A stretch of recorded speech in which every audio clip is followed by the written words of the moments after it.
Helpful for life. So today we're going to be making a sandwich that was made famous by Egg Slut. Yes, you heard me correctly. The name of the restaurant is Egg Slut. I know, nice name. They're in LA and maybe in a couple other locations. And the sandwich is an egg McMuffin, not an egg McMuffin, an English muffin with egg and fried Spam on it. Okay, so what I'm making today is a little different than what their version is. Theirs is on a Hawaiian roll, has chives on it, and green onions as well. I've made their version before and it's very delicious. However, the version I'm cooking today is just a little quicker, easier, and is using stuff that's more likely to already be around the house. Let's get back to it. Now, the Spam we had today was Spam with bacon, which was the only one that store had, unfortunately. But, I mean, Spam, bacon, how could you go wrong? Now, if you don't like Spam or, the massive sodium content scares you, then you could use just Canadian bacon or sausage or really any other meat. But I wanted to show you a Spam because it actually is really tasty. But yeah, so let's go ahead and dive in. So first, we have a couple of things we're gonna do. So one, I made a little mold here just for one of the eggs so you can see what it looks like to get that egg to be just the right size of the English muffin. And I did that by just folding some aluminum foil. You can look up online and see an idea, but it's basically 2 strips, one around and then one holding the egg mold still. But you wanna make sure to either spray it or butter it up to make sure the egg doesn't stick to it. So I'm gonna do that. And then I'm going to toast these English muffins, which I can't ever remember what they're called for some reason. So we'll do that and then we'll be right back to cook the eggs and the Spam. So now we have our egg mold all sprayed up and the English muffins in the toaster. By the way, if you have a cookie cutter, those work great as a mold, and you can actually buy molds by themselves, which are cool to make some fun food. So the first thing we're gonna do now, which is actually the second thing, is we're gonna cook up our Spam, and we're gonna use the fat from the Spam to cook our eggs in. And we may add a little butter too because, this isn't meant to be a healthy meal. So first we need to slice up our Spam.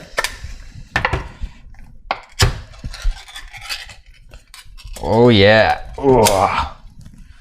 Now, in case you didn't know, Spam is basically canned ham. And if you ever are worried about the apocalypse or a giant virus going and taking over the entire world, Spam is great because it lasts basically forever. And yeah, it's basically just ham and salt and a little seasoning. So we'll pop that out, and it may have a little suction on it, so you may have to stick a knife or a fork in the side to kind of loosen it up. Oh yeah, delicious. So then we're just gonna cut it into slices that we're gonna use on the sandwiches. Maybe about a 1/4 inch thick or so. So now that we've got that all cut up, we're going to grab a skillet, turn it on medium high, and we're gonna let that preheat for a little while. Okay, so we have our Spam all sliced up and our pan is heated to medium high right now. So let's go ahead and plop these dudes inside the pan.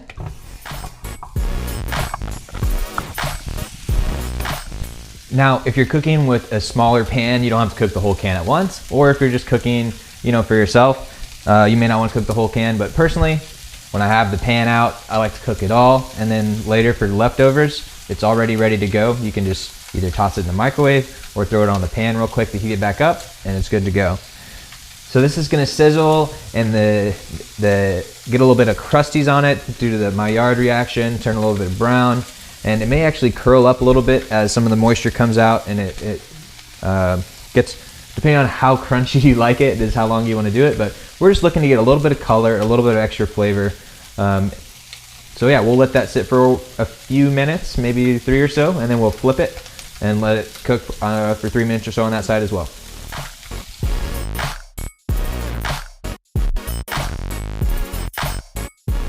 Now, to be honest, I don't know exactly how long this is going to take. It's been a little bit of time now, so I'm just go ahead and give one a flip and see what it looks like. So you can see there it's starting to get a little bit of color, but you may notice that color is only on part of it. So one thing you can do, you want to get that color all over it, push down on it with your spatula, and you'll hear it sizzle as those non-brown parts come in contact with the pan.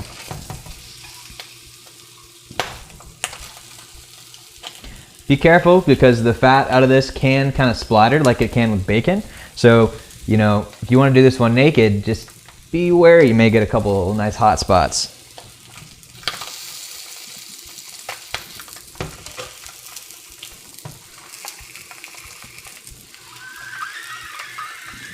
Sounds like a bunch of dying ghouls or something.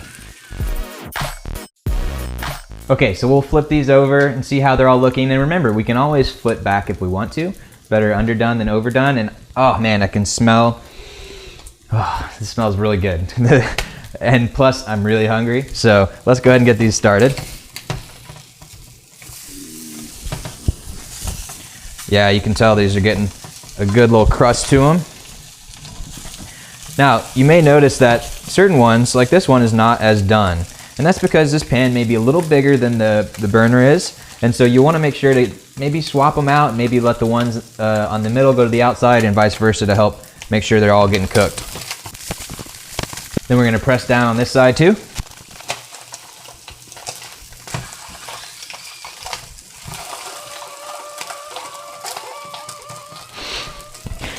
Some fun noises.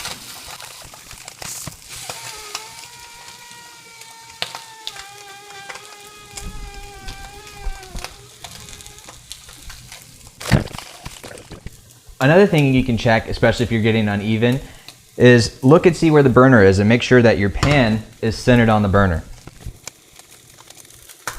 All right, now I think the ones in the middle are probably done or close to done, so now I'm going to swap those out with the ones on the edges.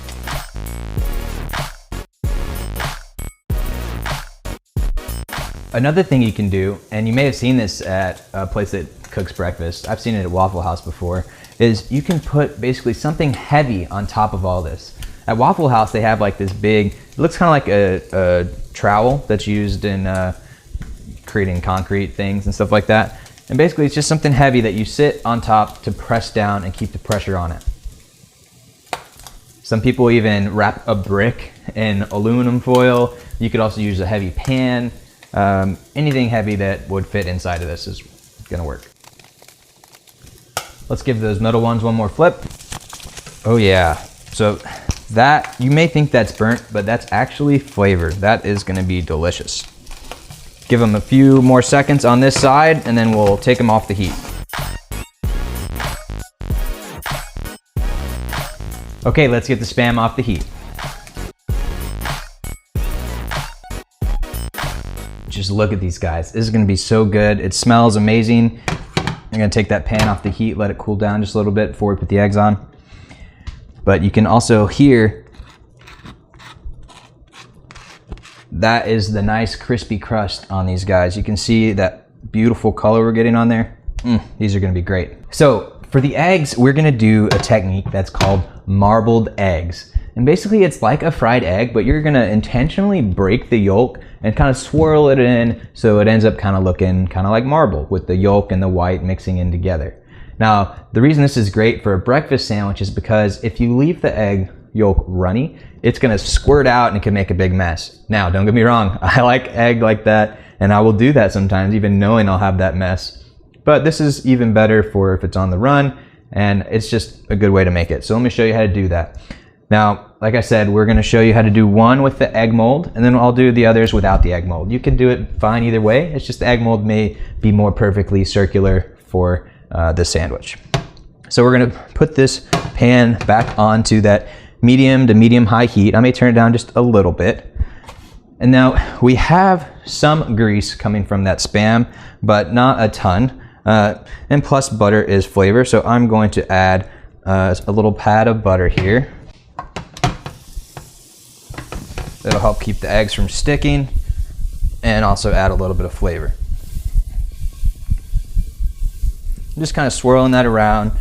And the butter also lets you know how hot your pan is. If this turns instantly brown or black, even worse, you need to wipe it out and start again because your pan's a little too hot. Then I'm gonna crack these eggs on the flat surface.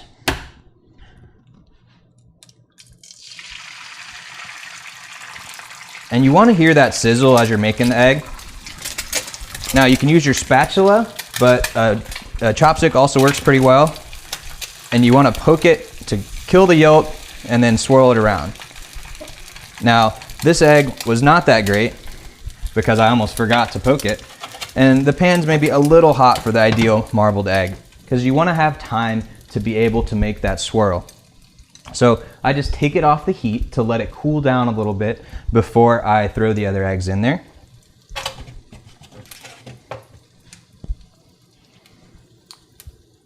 All right, let's try again.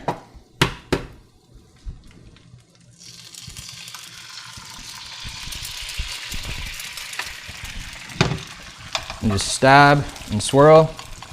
Again, this one still a little too hot. And you can see this one spread out a lot. And if that happens to you, what you can do is just kind of use your spatula and push it together so that way it's roughly the size of your English muffin. So even though this isn't on the heat, the pan still retains a lot of heat. So these eggs here are still cooking.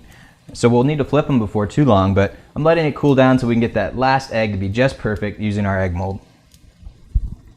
So you're gonna take that greased egg mold and you're gonna put it in your pan. And then you're gonna crack your egg straight into the mold.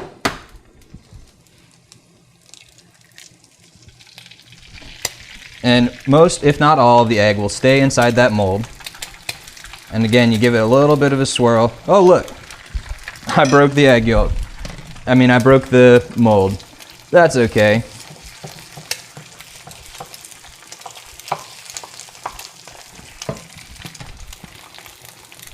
So I'll just take that out. Hopefully you'll have a little better luck than I did with it. And again, if you're using a cookie cutter or something like that, it's gonna be a little easier and it's not gonna move as much. That's kind of light and it moves easily. It might work better if you hold it down as you're putting the egg in. That way it doesn't slip out underneath.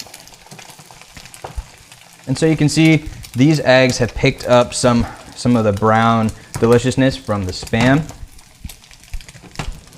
And as you're cooking, you want to see most of the white kind of set, and you'll still see a little bit of transparency on top, and that's when you know it's good to flip.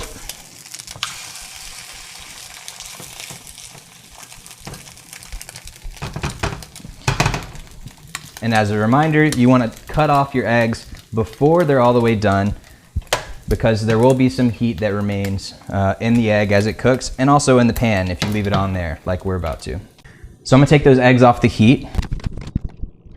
Now we are gonna get ready for assembly. But before I do that, I like to salt and pepper my eggs. Make sure not to put the pan onto the hot surface.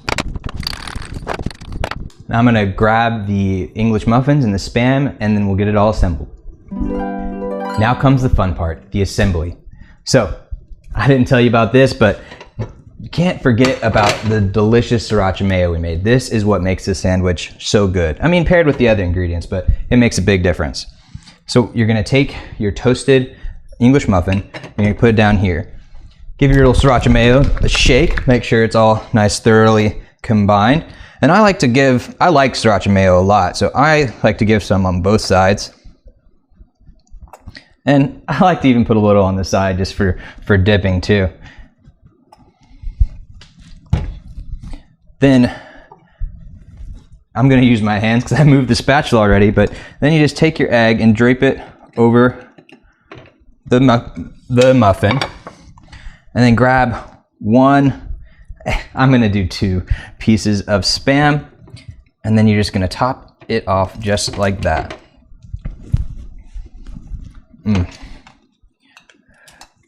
Look at that. We got the nice toasted layers of English muffin. We got the egg, we got the Spam, sriracha mayo's on there, and a little more for dipping. I know this is what you guys came here for, so I'll give you the money shot.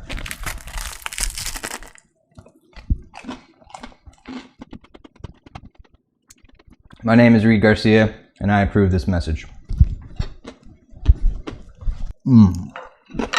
Okay.